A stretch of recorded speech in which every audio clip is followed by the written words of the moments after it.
All right, well, thanks so much for coming. I Okay, appreciate you guys. Go for it as well. sure. So thanks everyone for coming. This is our first official event as our Z Wealth Club. So we decided to have one of our own um participants join in and speak for us as she has her own background and entrepreneurship journey and company that she's built. And I'll just let her take it away. Go for it, Kimia. Thank you. I appreciate it. So I don't know if people that came in later can still see the chat where I pasted everything in there. Can someone like Fravash, are you able to see anything in the chat or is it like completely blank for you? It's completely blank. Okay. Okay. I can send it out later. Yeah. Okay, sounds good, sounds good. But just know, like, I've dot pointed stuff out. So if you ever want to reference something or you heard something and you don't remember what it was, like there is a reference that you can jump back to it if you ever want. So quick notes at the very beginning. So if I could only recommend one book in my entire life about anything, it would be Rich Dad, Poor Dad. It really did change my life. I'm not just saying that. So yeah, that's I will not say that about another book. I'm giving my commitment on this book. So I highly encourage you. If I have kids, I want them to like start reading it at 5. Like I will read this book to them. Like I'm very gung-ho about it. I recently read Atomic Habits. Like it's not as high of a recommendation, but it's just good for getting good systems in place. Podcasts. I wanted to let you guys know what I listen to, like, for the last few years. So for just being up to date with financial news, like, just so you guys know, I find it hard. Like I did well in school and stuff, not the best, but like I find reading hard. And so Audible really opened up like the opportunity for me to read so many more books, and podcast was something that really helped me. So reading newsletters and other things are a bit hard. So I listened to TBOY on Spotify, and it stands for the best one yet. And they give like the 3 top financial stories of the day, and they cover like a wide spectrum of things, and like any big events that are happening, they'll cover. It's about a 20-minute podcast with 15 minutes of actually like information, and it's very upbeat and fun to listen to while informative. So sometimes like I tell Armand a bunch of things and he hasn't heard it yet, but some of them he's heard already because he's just in the field of technology. But like he does get impressed when I know things that he doesn't know yet. So I've been listening to T-Boy for, I want to say 4 years. And they do it daily for 5 days of the week. And yeah, it's helped me with my stocks. It's helped me with being up to date with kind of what's happening in the world. So that one is my financial news place. Bigger Pockets I've listened to for about 5 years, and that helped me get a really strong understanding on real estate and how the real estate world works. I listened to it for about 2-3 years before I even bought real estate, partially because I was in Australia and trying to move here. So I was a bit like restricted in that way, but I did gain a lot of information, and I would recommend like starting like further back and then working your way up. And then more recently, I've been listening to a lot of Grant Cardone, which helped me get my mindset from real estate to understand how to get into like 100+ units as quickly as possible, and how like the area of real estate like kind of can work, and how syndications can work and things like that. I know he's not for everyone. I understand that. He's got a bit of a strong personality, but I really like it, and he's very direct.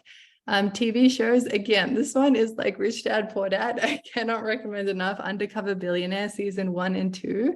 And that's season 2 is actually where I even realized who Grant Cardone is.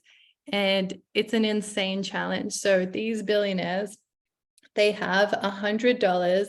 They get placed somewhere in the United States, which they don't know where they're going to be dropped off.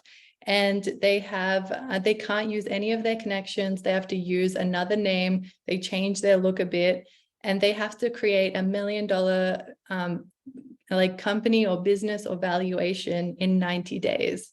and it follows their 90-day journey to see how they do it. And it's very impressive, very cool. Yeah, highly recommend. It's not Undercover Millionaire, it's Undercover Billionaire. And it's very different. And then the game I would recommend is the Rat Race, which is very it's a Rich Dad, Poor Dad, Robert Kiyosaki game. There's a free online version. There's a physical board game. Again, highly recommend. I used this strategy in the game in real life, and that's kind of how I ended up where I am today. So I literally used these skills, no joke. I love that you like Grant Cardone too. Okay. All right. So that's kind of like my recommendations for like books, podcasts, TV shows, and games. So like let's start this story and try and give you guys as much information. And I'm sorry, I'm like realizing that I'm gonna try and whip these as quickly as possible so I can answer questions. But I'm a very transparent, open person. So if you ask me any question, I'm going to answer it. So all of you may not know, but I had like a very abusive father and his family, and we went through 10 years of court proceedings for the divorce from when I was 12 to 22. So we didn't grow up wealthy in any way, and we really worked hard to be able to get where we are now. And so I'm very close to my two brothers and my mom, and that situation made us, our bond very close. And so kind of my journey was from high school and college. I traveled more than 3 hours a day to attend my high school and attend my university because I got into good ones, and I thought it was worth traveling that much to be able to make get a good education. So I also, for a big chunk of my education, was studying full-time while working full-time. And I know that's not something everybody does. It was more to support my family. That was a part of it, and kind of be able to do the things I wanted to do and be able to invest. So another thing, I lived at home until I was 26.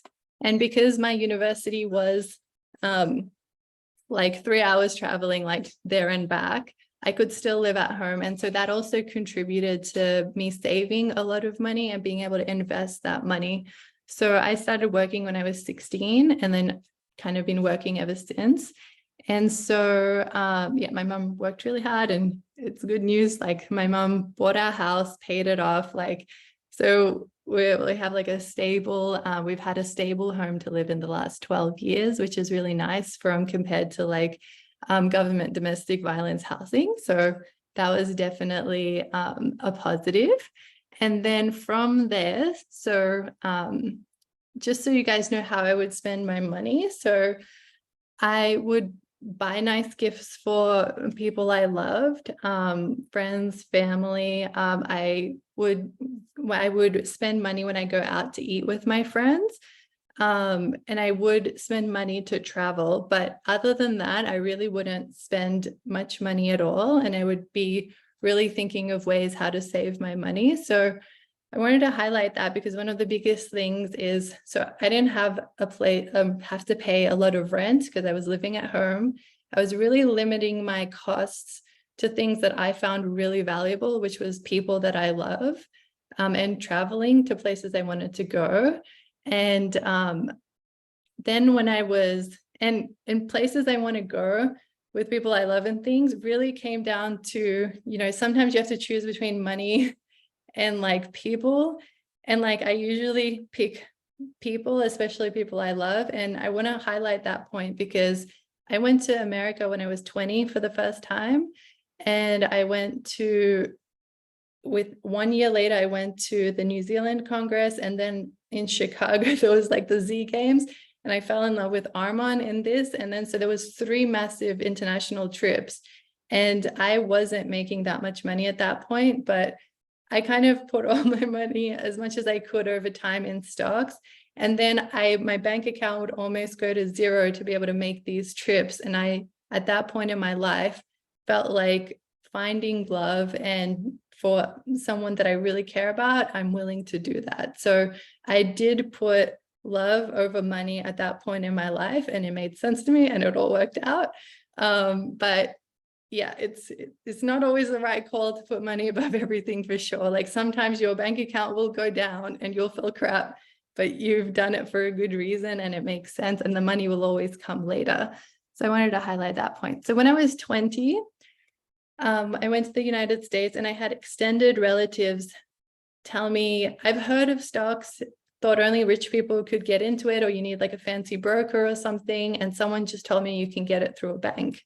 And that was just a bit of a game changer. And I, bought the biggest stocks in the world at the time. I understood that that's where the safest like investment for me that made sense was. And I looked at the graphs for Microsoft, for Apple, for Google, Amazon, Facebook and Tesla were kind of my risky ones at the time, but I kept putting my money in these things. I used to work, study, put my money in these things, and I started small because I didn't understand what it was to begin with, and then I got more comfortable, and this was in about 2015. And so obviously, if you've looked at any of these graphs, they've done well, especially Tesla was my best one, and I also got into NVIDIA many years ago, and it went up quite a bit. All I did was buy and hold for the whole time. And then let's see where I'm up to. Okay, so then, yeah, I think it was also important to me to find someone who also cares about financial freedom. So my husband Armand also had that as a value that he was working towards. And that's like a thing that I was like, okay, I can like build a life with you, and that I would feel like really happy about. And he was, striving towards his PhD and like in computer science, and he was really trying to like progress himself in this area. And so those things like to some extent correlated with me. Like for me, like his parents really raised him to just like work a 9 to 5 for his whole life and then retire. And that's like not at all what I'm thinking. So there's a bit of a shift. You're not going to find everything exactly the same as your partner, but having the goal of wanting to work towards financial freedom was the similar goal. So that was good. Yeah, again, like I spent money on a honeymoon, like we had a horse and carriage at the wedding. We had an even bigger wedding in America. Like I surprised him in Canada for 4 days. I like splurged to make that happen. Like those things are that I surprised him in Canada, and because I couldn't enter the United States while my visa and stuff was getting processed. And that was, even though I spent so much money on that, it was thousands of dollars to just surprise him for his birthday for like 3 days. But you'd never know what life's going to throw at you. COVID happened after that, and we were locked into our countries and our cities, and then I didn't see him for like over a year. So like that was the right call at that time. And then I had to save because there's nothing else I could do. So sometimes it is definitely the right call to not just like money isn't the end all be all. I also got into Bitcoin and cryptocurrency years ago. So I put about, back then about $1,000 total. I put 750 in Bitcoin. I put 250 in Ethereum, just let it sit there in Coinbase. And I bought $100 in Hedera recently. So, but that's kind of like in crypto, that's how I kind of just got in a little bit. And then every Noruz, any money that like anyone gives you that is elder, I just put it in Bitcoin, and I've just created that as a system for myself to just invest in that way. And then when I came to the United States, another thing I had to do was create a credit score. So I had no credit, and within 6 months, I had a credit score of close to 800. And like and now I have like a credit limit of 20,000 on my credit card, and a credit card for my business for $11,000.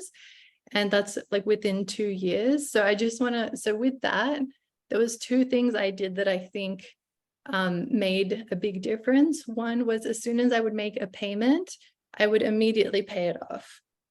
So I would never go over and my account would always be kind of like almost negative. Another thing I did was join my husband's credit card, and that's where we were spending money on things relating to the houses, which I'm going to tell you soon. But even before that, so just, I didn't have to have the card. I didn't have to make any decisions about his credit card, but he just put me on his credit card, and that helped my credit score. So that's another thing that I think played into it. And then every like 6 months, I would like request a limit increase, or like every 3 months, I would request a limit increase, and I would say something ridiculous. And even if they said no, they would give me something pretty close. And on my birthday, I asked for like 20K, and they're just like, okay. And I was like, this is like a great birthday gift. Thank you. So it never hurts to try, go for it. Another thing I did was mentoring. So when I got into a university to do my master's in the United States, because of COVID lockdown, I couldn't travel to the United States. So I did the first 6 months in Australia, and the time difference was insane. I would be doing my live classes like at 3, 4, 5 a.m. And just because like they were live classes, they were mandatory, and I would be working full time at my job in the government and it was just like, I managed that. And on top of that, I was like, there was this mentoring thing for a year where every week you would meet at like 4 a.m. or something for like 2 hours. And it was going to help my transcript. And I decided to do it. Like there was no financial gain, but I was like, this sounds nice, I'll do it. And so for a year I did this, and it didn't help that much until the very end, where they're like, oh, thank you, here's your certificate for doing it for a year, and we're going to pair you up with someone that we think is helpful for you. And I was like, okay, they're just going to pair me with someone in psychology, and like, I don't know, that doesn't really appeal to me. But they paired me with someone insane. So this was just, I really appreciate it. At the time, we were trying to buy a house in Ann Arbor. I've lived in the United States now for 6 months, and I'm like, we got to buy something. Like I've been all this pent up real estate from the podcast I've listened to. And and then we went to all these different banks, and they wouldn't give us a loan because I wasn't earning money. I was still in school, and Armand was just doing his PhD and getting a stipend. And so he didn't have like a W-2 form, which is like a normal thing. He was still getting an income of like 30, 35K. But it was on like a T form, and banks didn't like a T form. And the only place that would consider giving us some money was like the university mortgage company, but like only 140,000, which was really low, and the deposit would have been quite high. And this mentor that got paired up with me, I got on a phone with them, and he said, I'm one of the founders of a mortgage company. And I was like, are you kidding me? I was like, we need a loan. And he's like, sure, like just send over your documents and we can give you a loan. And I was like, are you being serious? And he's like, I am. And he had quite a similar story to my own, and he was true to his word. And I sent him the documents within days. He gave us a pre-approval for 300,000 with an insanely low interest rate locked in for 30 years, which is really good for what I was looking for. It was exactly right. It was actually at a 3% interest rate in, 3% interest rate in 2021. And so we bought a duplex, and we lived in one unit, and we saved on our rent because we had rent people above us, paying for our rent. And I learned how to renovate. And, we really like redid the place, and I found all these amazing contacts to be able to find like who's a good plumber, who's a good like carpentry person, just like when your electricity has a problem, who do you call, all of this stuff. So I found really good contacts in my local area. And that's kind of how I stepped into real estate. So that was with the first duplex that we got. And I just want you guys to know that my family was super supportive. Armand's family was like, you crazy, like you just came to like the United States, like you're just getting used to like living with your husband. Like you don't know this country. You don't know what you're doing. Everyone's overpaying for houses. This is like the worst time to buy a house. Like just focus on just other things. And I was just like, no, this is a great deal. And because I'd listened to so much Bigger Pockets, I knew what I was talking about. And I was able to logically communicate that to Armand with numbers. And he really took a leap of faith with me to think that this would work. And just to add to this, like within 2 weeks, we went to Utah to spend time with his dad in the mountains because that's what he does every year. And then my mom sends me a 4-plex that's literally next door to this duplex. And it would have been the whole corner lot if we get it. And again, everyone's just like, absolutely not. You just bought a house. Like I also always wanted a husky, and this was too far. This is where I went too far.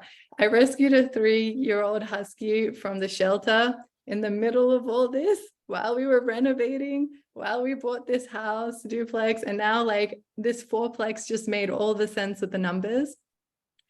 And it was sight unseen because we were in Utah, but I knew like usually you won't even get an opportunity. Like it just, things go quickly and we just got to put an offer in and see if we get it or not. And if we do get it, we have the chance to inspect and refuse if we don't want to an inspection.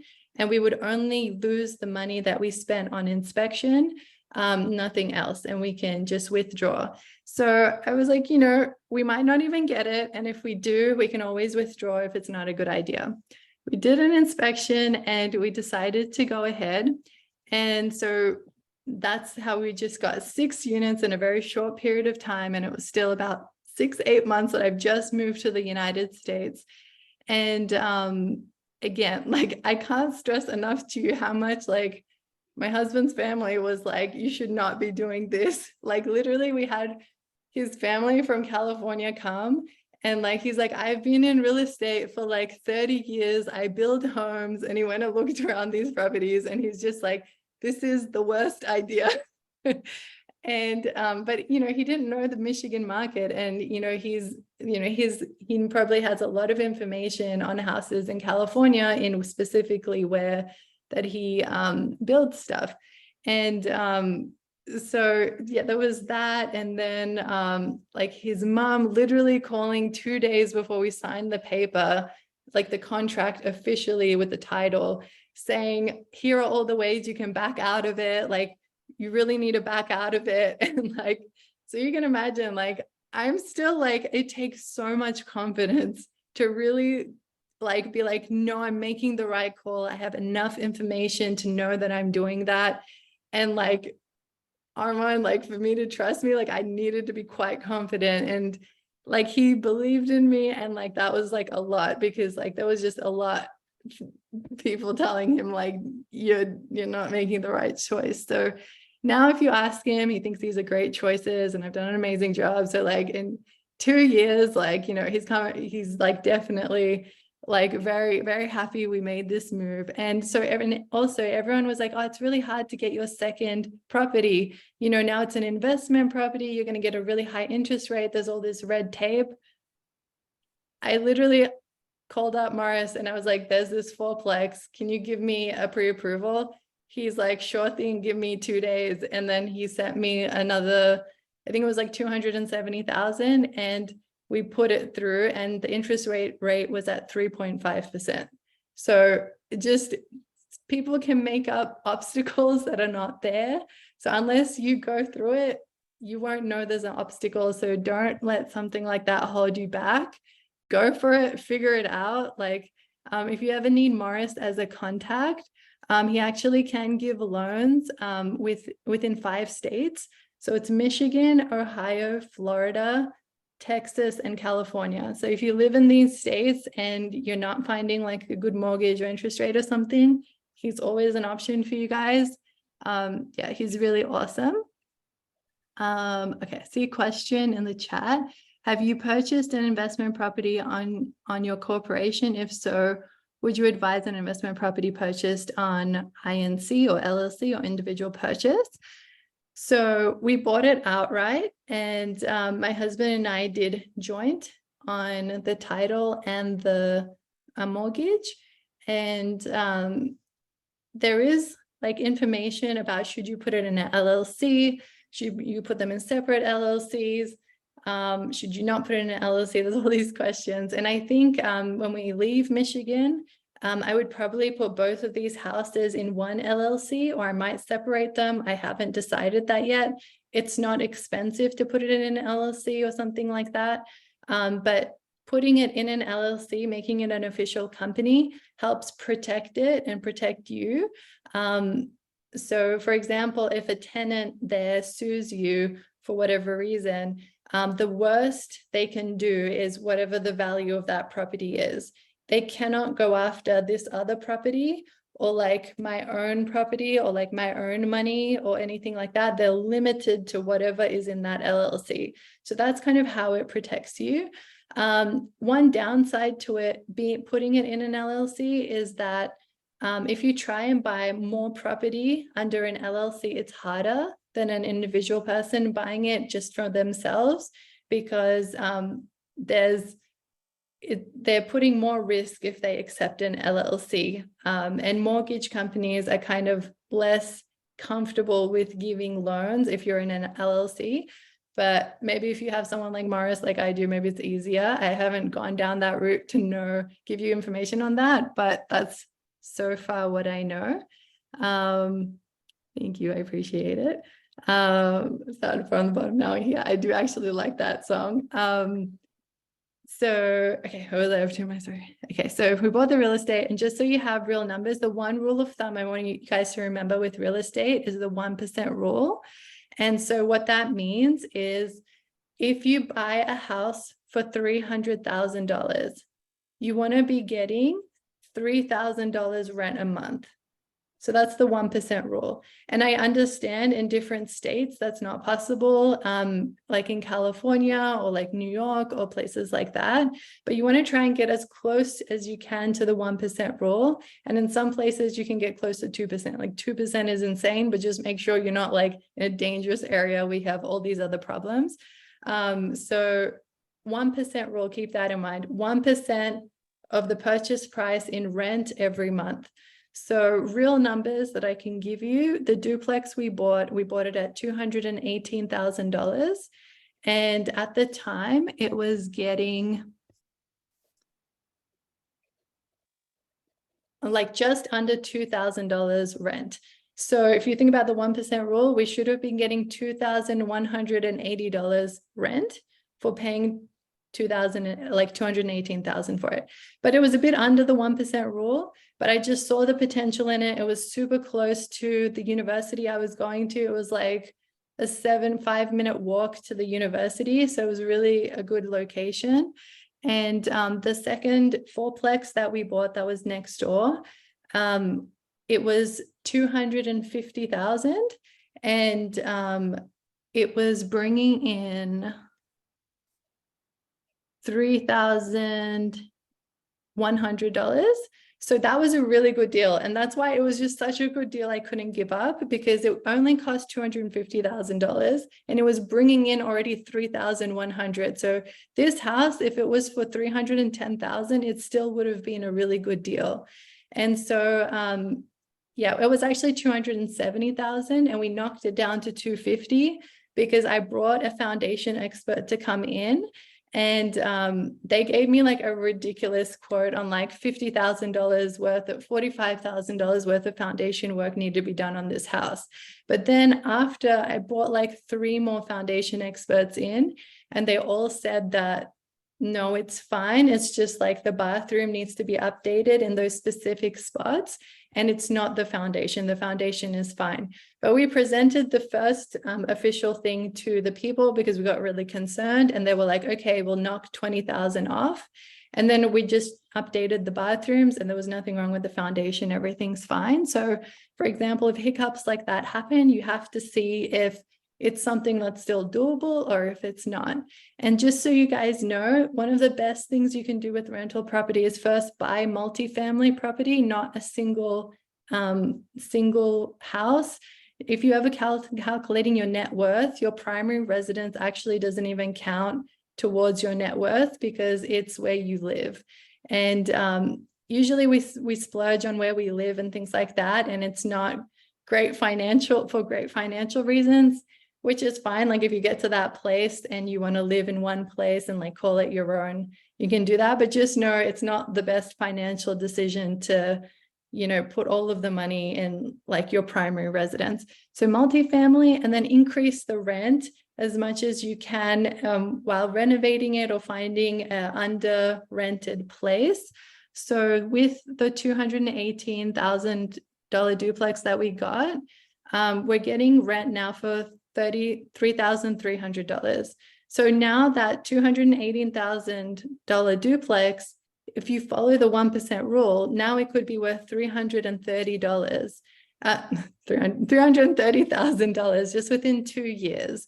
So that's insane value that you can build immediately, and the 1% rule still applies. So it would be a great deal if someone bought it at $330,000 because of how much rental income it's bringing in.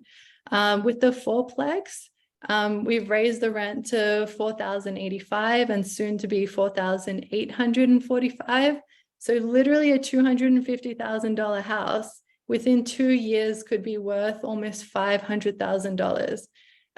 Just from being able to do those things that you need to be able to bring it up. So it's definitely possible. It's not impossible. If you have any guidance on anything like that, just let me know. It's not as scary as you think it is.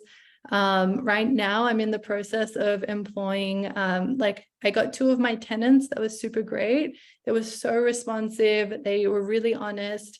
They're just thinking about how they can improve things around the house and do it for really like cost-effective price. The guys' parents used to build houses, so I just trained them on how to take over property management, which is what I was doing for the last 2 years.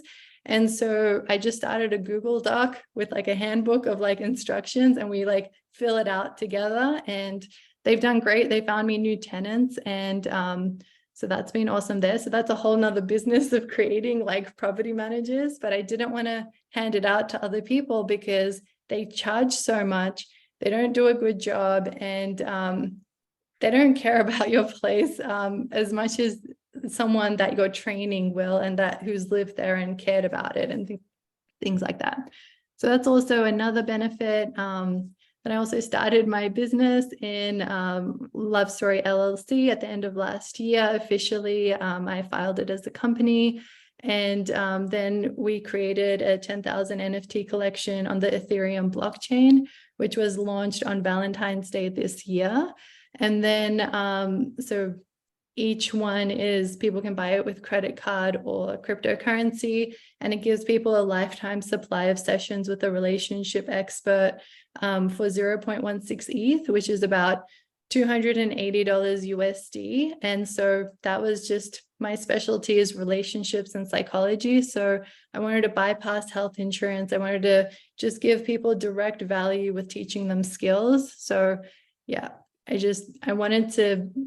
didn't think there was enough value, and the information was getting bottlenecked in psychology, and I didn't like that. And couples therapy usually isn't even included in health insurance.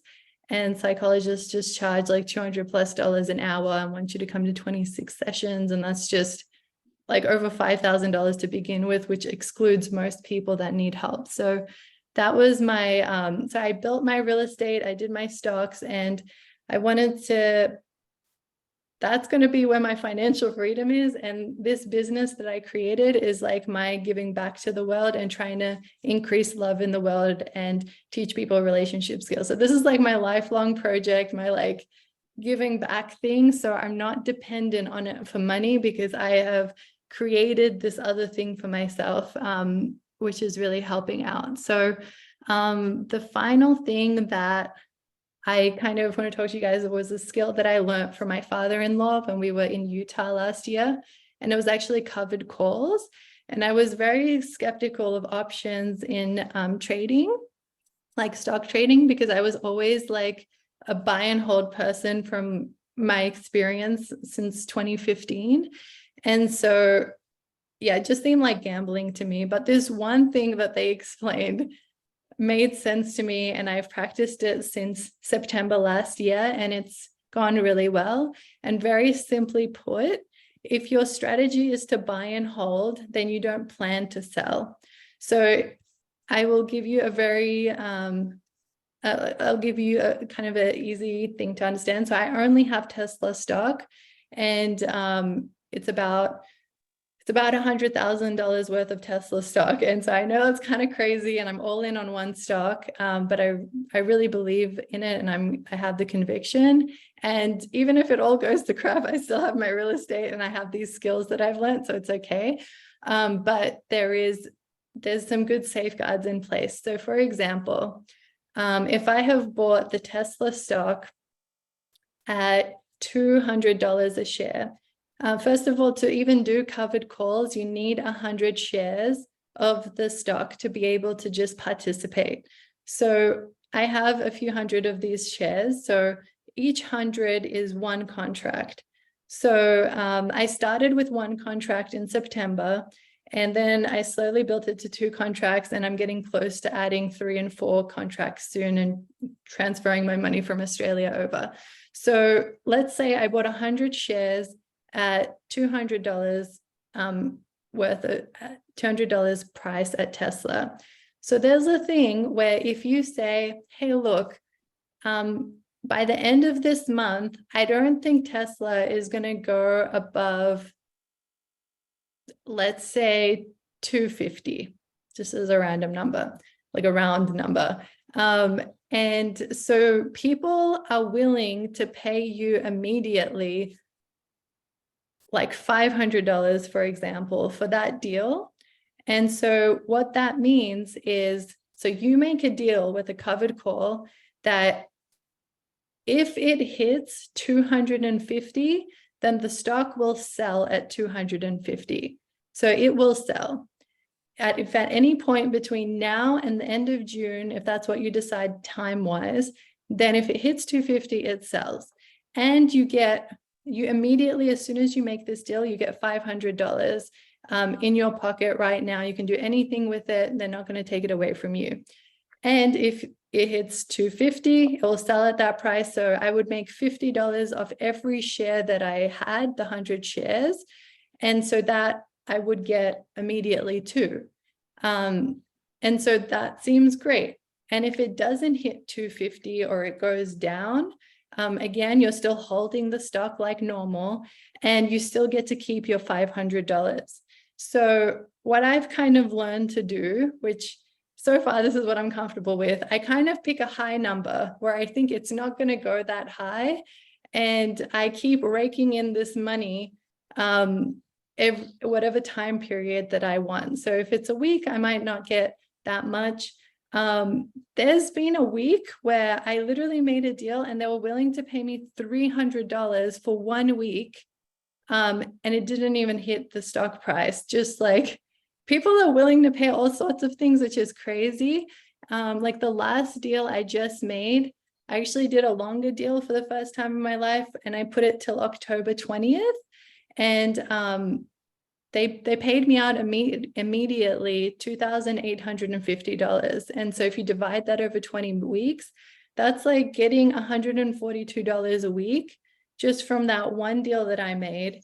And once, if it sells at the price that I set, then I get a profit. And if it doesn't, then I just keep it just like I was if I buy and hold. The downside to this one is if the stock price goes down a lot and you wanted to sell, then, that's a bit unfortunate. But because my strategy is buy and hold for as long as possible, I'm willing to ride the downsides and keep going. The other downside is if it massively goes up and you don't expect it, it's going to sell at whatever price point you put. So you'll have to go back in or wait for it to come back down. And some people, may not appreciate that. But for me, if I am getting income immediately and I'm getting a profit, even if it sells, that's great. And I try and keep them for at least a year. I try to keep them as long as possible, but at least I want to pass the 1 year mark. So then if it does sell, my tax is only on the capital gains of 50%, because if you sell a stock within a year, you get taxed on your whole capital gain. But if you can just wait 1 year, you only get taxed on 50% of it. So I really do try to make that at least 1 year mark. And yeah, like I really wanted to go to Santorini and Europe and all these places. And so now we're out of this other predicament, and Armand's like, well, I don't feel comfortable spending all this money. And I really wanted to stay in this place in Santorini that was like $800-900 a night, like right next to those blue domes. And I was really obsessed with it.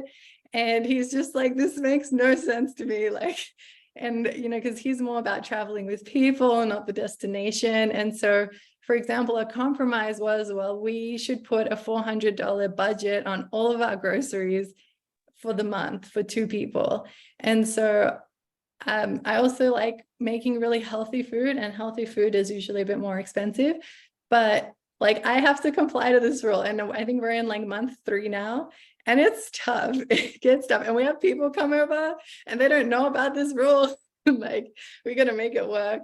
And so like, you still compromise with what your partner wants, and you make things work. And I love win-win situations. So in this situation, we still get to go to Santorini and have an amazing time. And I also get to find a way to make him happy, to feel comfortable with making that spending splurge then. Yeah, and then the last thing is, I know where I need to go is to 100+ units as quickly as possible. And I've learned a whole bunch about syndications and how rich people buy really big deals. They actually don't put the whole down payment on like normal people do.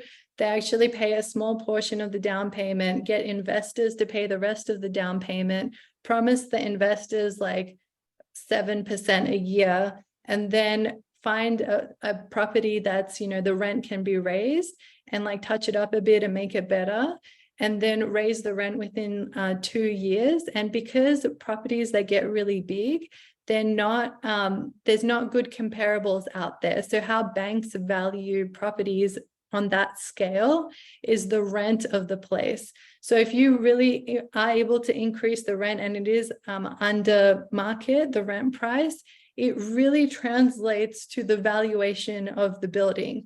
So if you're the one taking charge of this deal, other people have paid most of the down payment, you're giving them like 7% a year, you raise the rent, then the value, you get it reevaluated, you get another loan. I've just gone blank on what it's called when you get another loan. And then it gets evaluated at much higher, and then you can pay out most of your investors, and then eventually work towards paying off all of your investors. And then you are the sole owner of this huge property. And the scale of money that comes in, when you get to the bigger the units you get, the much more money there is in it. And it's much easier to manage, because if you have 100+ unit, you can hire someone full-time to manage it. But if you're like in this weird like 20 units, or like, you know, these other things, it's like, do you pay someone part-time? Do you just pay them for these sets of time? Like it gets much more complicated. It does get easier when you scale bigger. So that's my goal. That's where I'm trying to get to.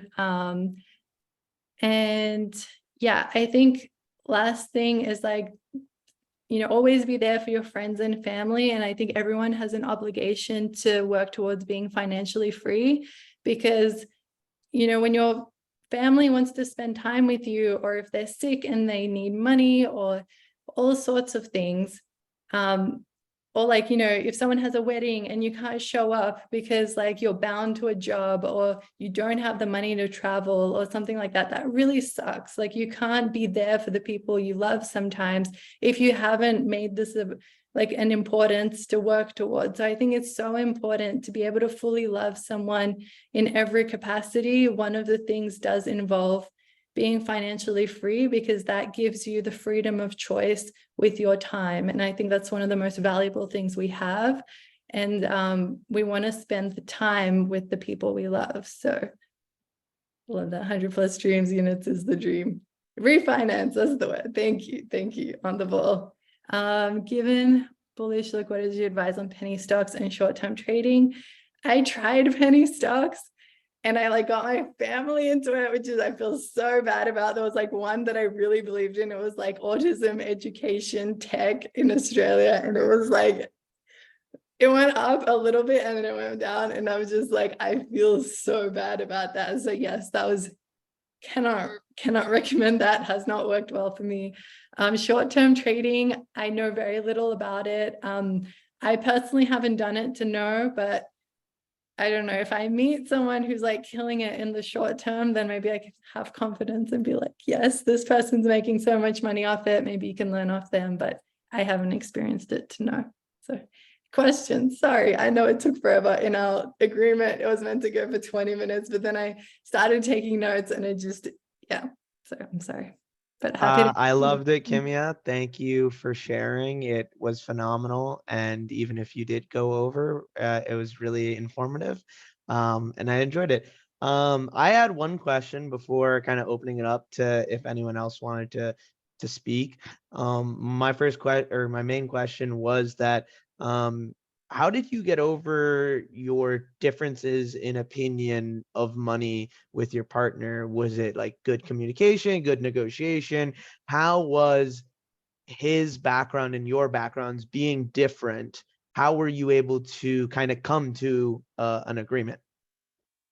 It really helped having knowledge on it. He's very logical and yeah, like for example, like I've heard of a lot of bigger pockets. I had read some of the real estate books on bigger pockets.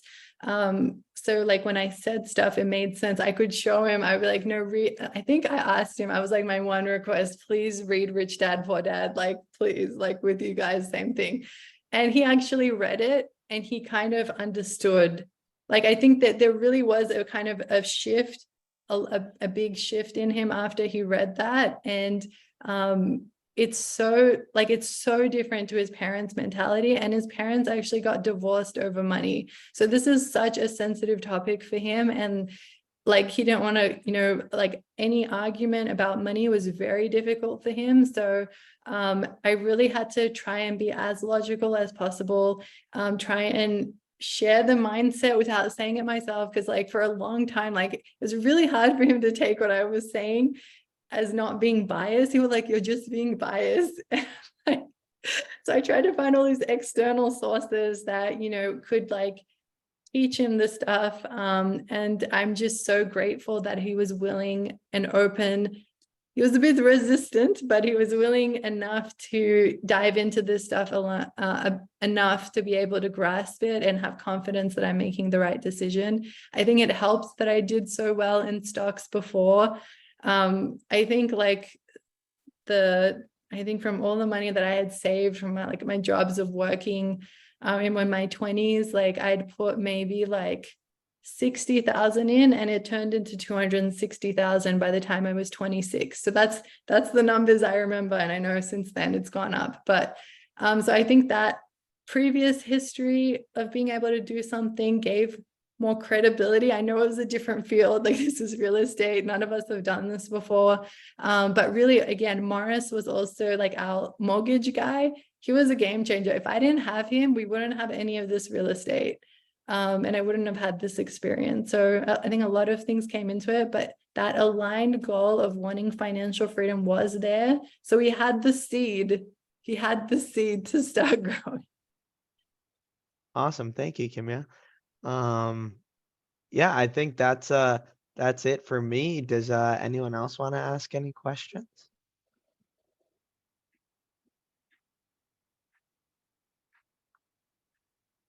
Can you guys hear me? Yeah. Hey, Kimiya. First of all, appreciate the story. Quite the success story there. Living the American dream, of course. So thanks for sharing that.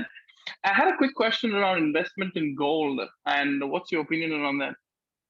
Great question. So I actually was into gold before I got into stocks, because like Iranians are just all about gold, and even the Iranian government, like they're transitioning their money from oil to gold.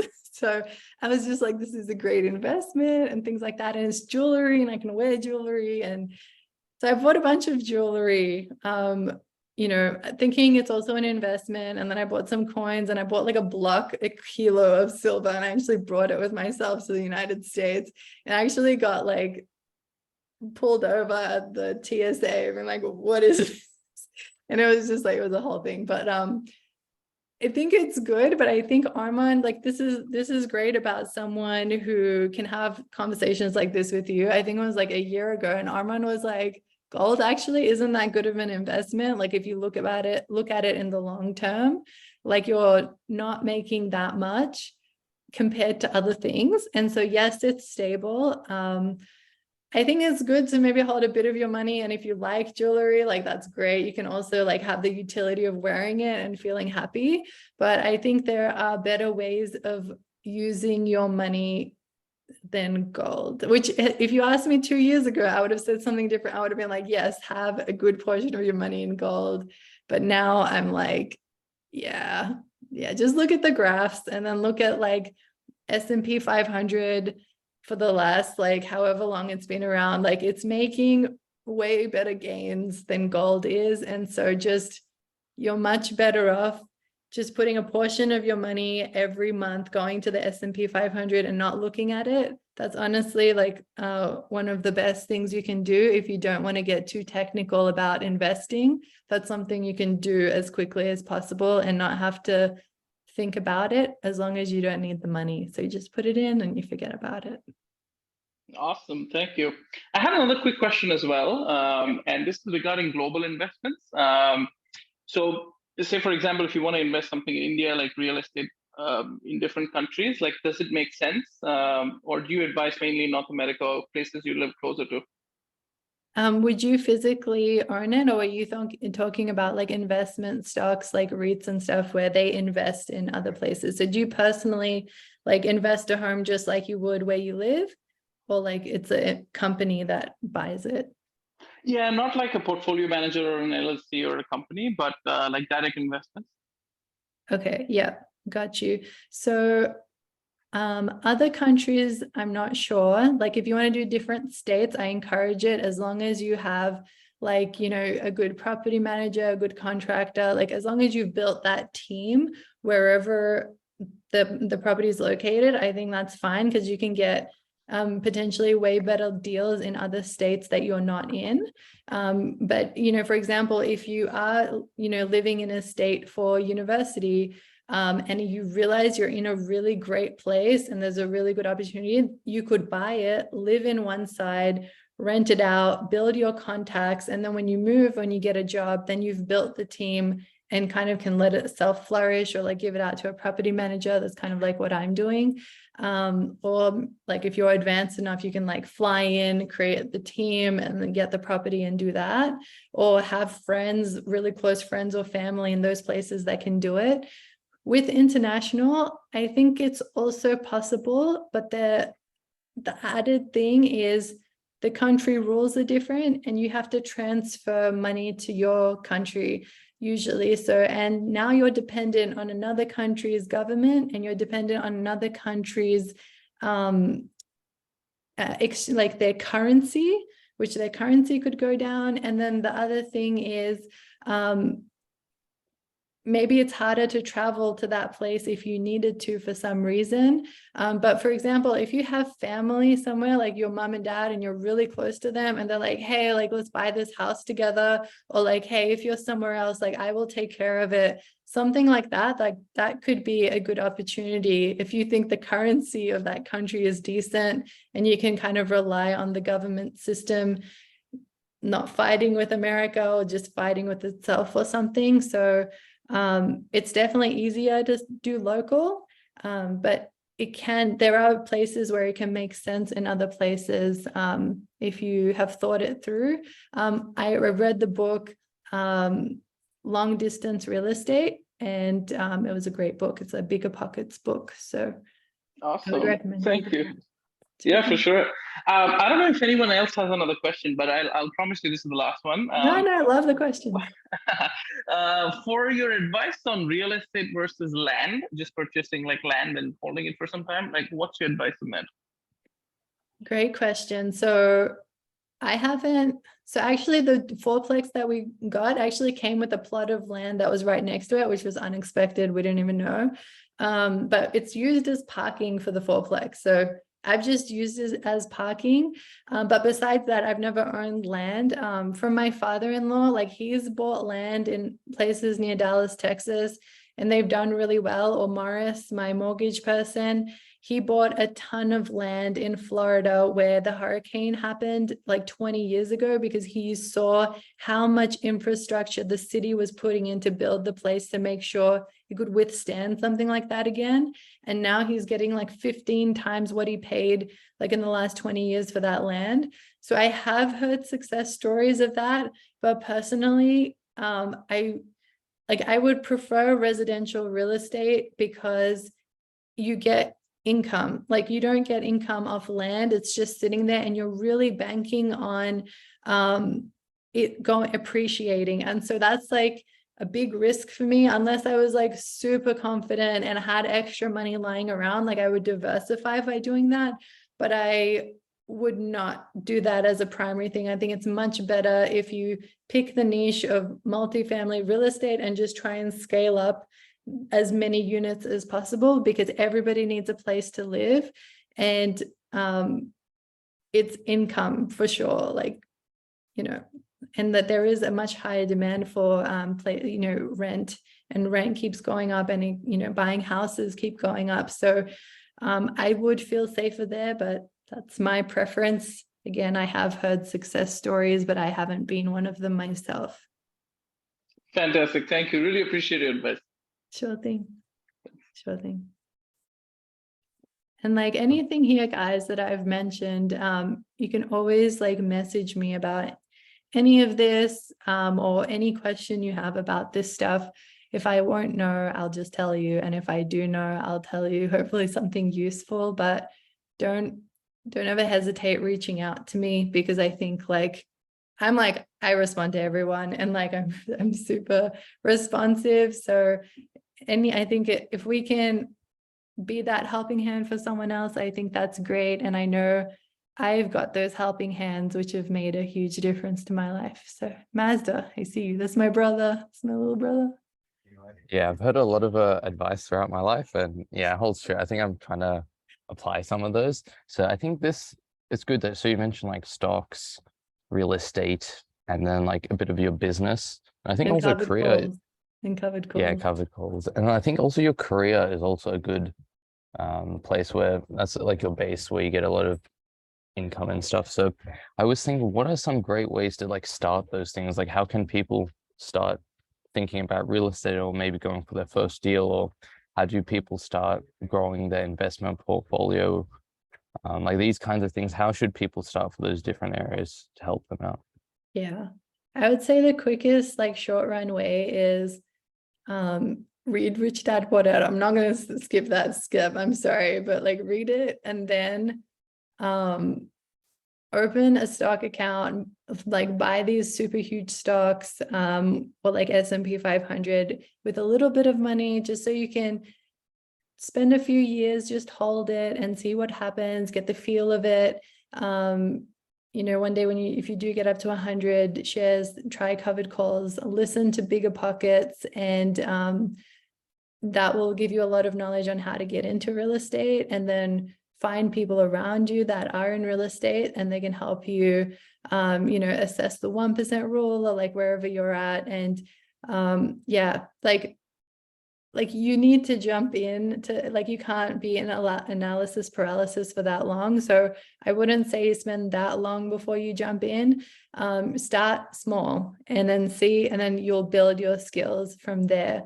I know I was speaking to Bita like literally last year about this stuff, and we were just workshopping. Like she wanted to get into real estate, and she's like 23 or something, and I thought she was like 25 or 26. Anyways, it doesn't make a difference, but we were just workshopping ideas, and I was like, oh, do your parents, are they open to buying real estate with you? And she's like, yeah, like my mom would be. And so she lives in Colorado, and she actually went and bought a 2-bedroom 2-bathroom unit and lives in it, and is practicing being a landlord, rented out the other room, and she like now owns real estate and she's learning firsthand this stuff. And she asks me questions about rent or how to draw up a lease or all these things. And I just help her out. And now she's going to be a person that's done it before. Same with Armita. Like I've been talking to her so much about this stuff.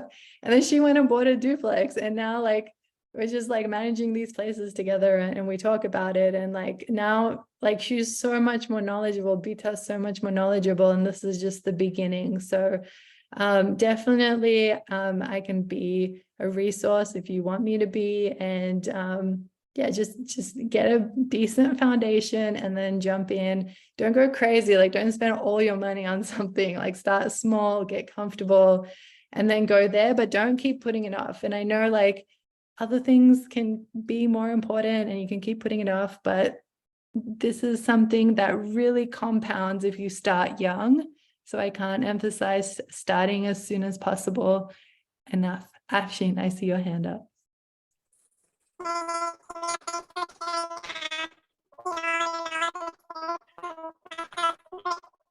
I can't hear your voice.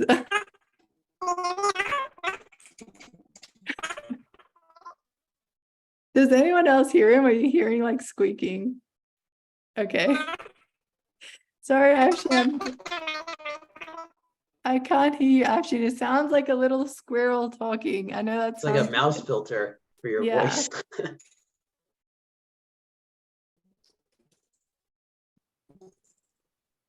I don't know if you want to unmute and then mute again. Oh no, so it's happened before. That's okay. If you ever want to try again, feel free. Let me try rejoining. Yeah, sounds good. Sounds good.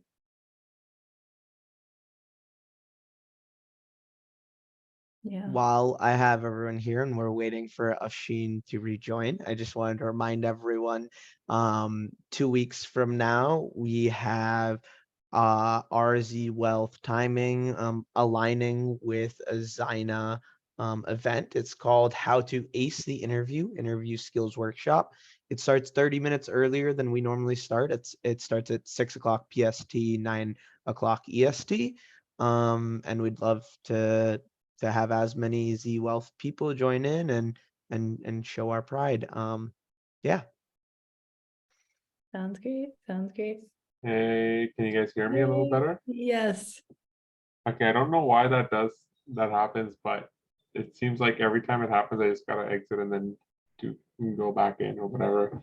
Anyways, I was just saying thanks for sharing, having the presentation and sharing your knowledge and experience. And Mazda, it was great listening to your hearing your voice after such a long time. My one question, Kimiya, for you was, I guess it's more geographical with investments. I know you had said the 1% rule. And I think you mentioned that, touched on that too, like it can be up to 2% in certain areas, right? Like if you really find the right place or whatever. Yeah. Somewhere in Vancouver, I'm just like thinking, you could possibly get it, or like I'm sure a lot of big cities, like even Toronto or some other places in US, you can maybe get like a 2-bedroom apartment for, close to $1 million. So, I mean, it would be not very practical to be getting rent for, $10,000 per month. Like, if people are getting paid 60, 80K a year or whatever, right? Like that. They'd literally be in debt and not have money for anything else. So like, what do you, like, other than just moving, is there any other ways around that? Have you like come across any topics or whatever discussions, podcasts that kind of talk about that? Yeah, absolutely. So Bigger Pockets is like my real estate go-to. It's also a website and they have so much content there. And this is a common theme that's covered on the podcast. So when you're in places like Vancouver, California, New York, obviously in the right places, Toronto, you're banking on appreciation. And so appreciation is a question mark. Like you're just guessing what appreciation is going to be, but it's more likely appreciation is going to happen faster in these places than in Michigan, maybe where I am. So that's a positive, and it's a different it's a good element, but it's not something you can really quantify that well. So that's one element. But again, like from a financial point of view, I think it's not a great idea for someone to spend $1 million to buy a house that they live in, because that's no income for you. You're not getting any income from that. So first of all, I would look in my area and try and find a duplex, triplex, fourplex, live in one of them, improve it, and go from there. I think that's really important, because like really rich people, like a lot of them say your primary residence is not an asset. They don't consider your primary residence as an asset. It's true that if you sell it, it will appreciate most likely, because you hold it for a long period of time. But it's not really an asset because you're living there. So it's not really bringing you income. And usually we spend a lot of money improving the house that we're in because we live in it, and we splurge on different things, and they might not be great financial decisions to do that. So that's another reason. But if you want to have roots somewhere and settle down, then that's understandable, but just know that's an emotional decision that you're choosing to put that place of home and spending a lot of money on that home over finances. Yeah, so even if someone rented their whole life and just had a lot of investment property, I would think that's great. If you had a lot of investment property and then bought, and had a house, that's fine from a financial standpoint. So I would, or even if like in your area, like it's just not possible in that price range, like I would look at other areas. Like, if you are single, like see if you can live at home and save money and like buy investment properties. As soon as you can buy one investment property, even if it's far out, you buy like a multi-family house somewhere else. And then if you can just find enough to rent somewhere or live with someone, or buy something small here and rent something far away that's, still gets a lot of people renting it, but it's at a cheaper price, that's really good. And really strive towards that investment property. If you can hold a place that's bringing you income for 2 years, the bank now counts that as your income. So if you ever try and buy another property, it takes 2 years for the income from this property to count as legitimate income. So you can just build off that the more you go, but you really do have to get creative. And I would steer people away from buying a single family home, especially at the beginning, if you can. Like, it's a luxury.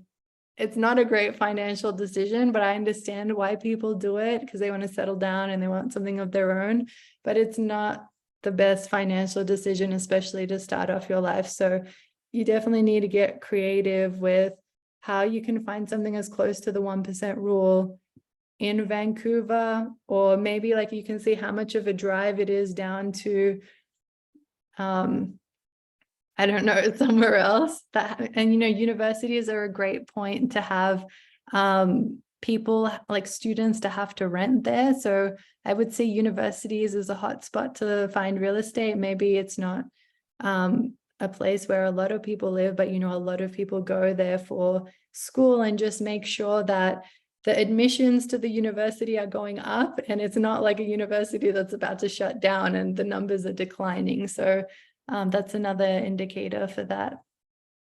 But yeah, it's not Okay. easy. I'm sorry. You Yeah. do have to get creative. Yeah, no, sounds good. Those are all good points. And I assume when you say like a duplex or threeplex, fourplex, whatever it is, like if it's a single family home, it would be similar if you can rent out the basement. If it has a basement suite and you can rent it out, same concept. Or Yeah, is there something special about duplexes that you like? Yeah, I noticed that's what you've generally always said.